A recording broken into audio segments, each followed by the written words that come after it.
Olá pessoal, tudo bem? Tamar aqui. Um cristão pode se irar, pode ficar irado contra alguém, pode xingar alguém na hora da raiva, pode brigar. Um cristão pode amar o seu irmão apenas de palavras e não demonstrar com as suas ações? Fica comigo neste vídeo e nós vamos conversar a esse respeito. Se ainda não se inscreveu no canal, se inscreva. Não deixe de dar o seu like, é muito importante pra gente. Está gostando dos vídeos? Dá um like, um joinha aí pra nós e compartilhe com mais pessoas para que mais pessoas possam ser abençoadas. Vem comigo!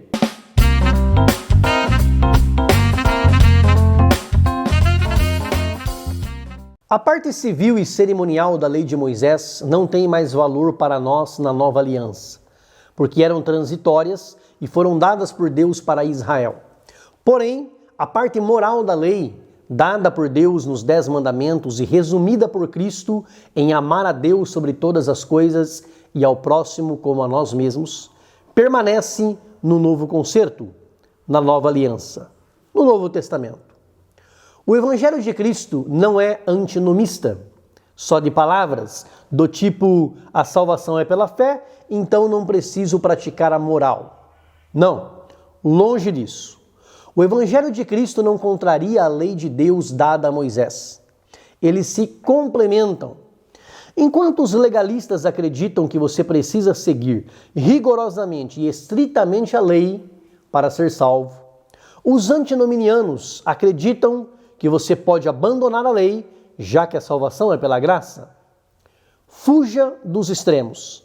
Ninguém será salvo pela observância irrestrita da lei. Mas o aspecto moral da lei, que está diretamente relacionado com a santidade, deve ser buscado e praticado.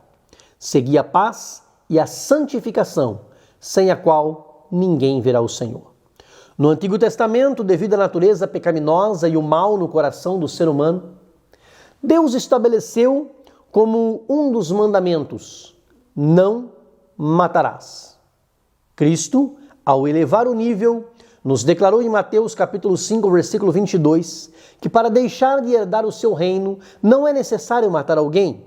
Basta que alguém, de maneira violenta e impetuosa, se ire contra alguém sem razão. Sinta raiva descontrolada, ódio e rancor. Da mesma forma, não demonstra o amor de Cristo e se sujeita ao inferno aquele que de maneira injuriosa e desprezível menospreza e xinga o seu próximo. O que Cristo está ensinando é que não é preciso tirar a vida de alguém para ser um assassino. Alguém pode matar alguém espiritualmente, no seu coração, da mesma forma que ele ensinou que para adulterar não precisa do contato físico. Basta que no coração tenha havido a intenção. O ensino de Cristo envolve o sentimento que abrigamos no nosso coração. E por isso, a Bíblia recomenda, sobre tudo que se deve guardar, guarde o teu coração. A palavra de Deus é muito clara a esse respeito e nos adverte que Deus não recebe as nossas orações, o nosso louvor, o nosso culto, as nossas ofertas, ou seja, não recebe aquilo que oferecemos para Ele quando o nosso coração não está em paz com o nosso próximo. Deus, Ele rejeitou a oferta de Caim, não por causa da oferta que ele apresentou ao Senhor, mas porque ele tinha inveja de seu irmão Abel. O apóstolo João disse em sua primeira carta, no capítulo 3 e versículo 12, que as suas obras eram más e as de seu irmão justas. Quem faz o que é errado tem inveja de quem faz o que é certo. Quem faz o mal tem inveja de quem faz o bem. Quem é corrupto tem inveja de quem é íntegro. Deus não recebe a oferta de quem não está em paz com o seu próximo. E veja que interessante, a Bíblia diz, quando trouxeres a tua oferta, se você se lembrar que seu irmão tem alguma coisa contra você, não é você contra o seu irmão, é se o teu irmão tem alguma coisa contra você.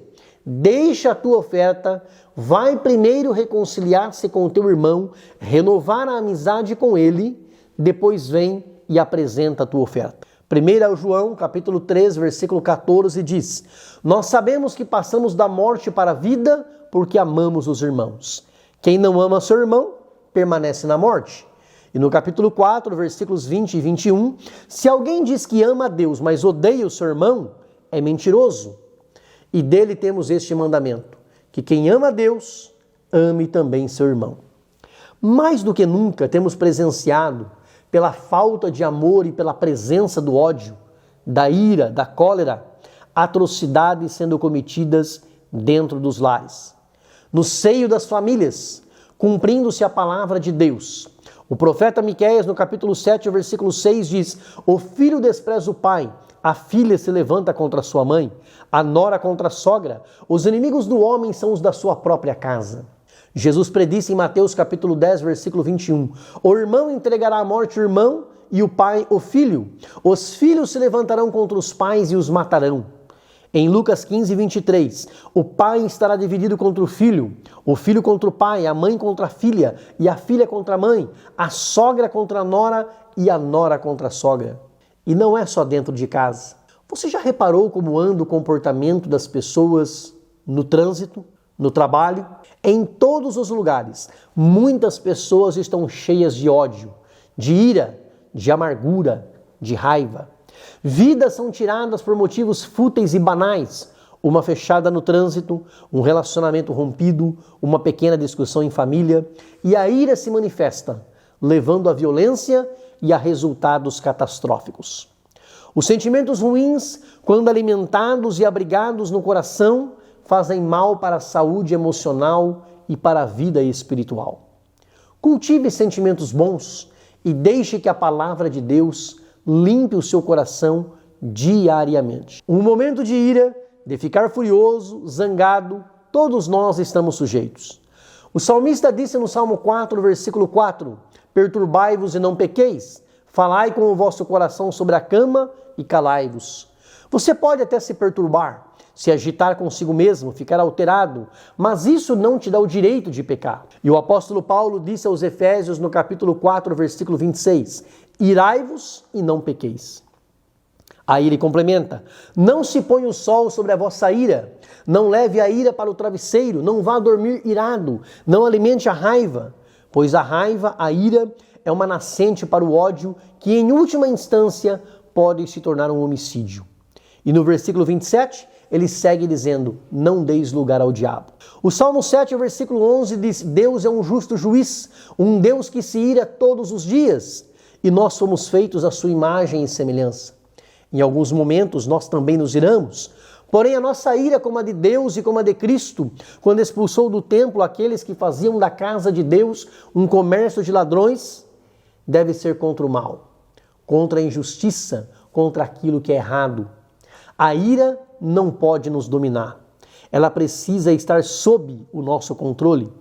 Alimentar a ira fará com que a semente do mal cresça e o desejo de vingança trará consequências irreparáveis. Em vez disso, respire fundo. Diga para você mesmo ficar calmo. Pense em coisas boas. Mude o foco dos seus pensamentos. Reveja seu ponto de vista e peça a graça de Deus. Ainda que muitas vezes algumas pessoas nos irritam, querem nos fazer perder a paciência, isso não nos dá o direito de menosprezá-las ou tratá-las de maneira desprezível. Todo ser humano foi criado à imagem e semelhança de Deus. E Deus valoriza cada pessoa, obra-prima da sua criação. Mesmo o ímpio, a Bíblia diz que Deus não tem prazer na sua morte, mas Ele deseja que todos se arrependam dos seus pecados e se convertam dos seus maus caminhos para que sejam salvos. Deus espera que nós tenhamos paz com Ele e com o nosso próximo. E quando surgem as desavenças, nós precisamos, através do diálogo, encontrar uma solução para o conflito, nos reconciliar. E se pudermos fazer isto sem a necessidade de ir a um tribunal, sem a necessidade de nos recorrermos à justiça dos homens, melhor. É a recomendação bíblica. Quando a semente da ira quiser brotar, seja rápido, corte o mal pela raiz. Trate o problema enquanto ainda for pequeno, para que ele não cresça e o prejuízo seja maior. Fiquemos com a palavra de Deus que diz em Romanos capítulo 12, versículos 17 e 18. A ninguém torneis mal por mal. Procurai as coisas honestas perante todos os homens. Se for possível, quanto estiver em vós, tende paz com todos os homens. Deus te abençoe. Grande abraço, beijo no coração. Fica com Deus.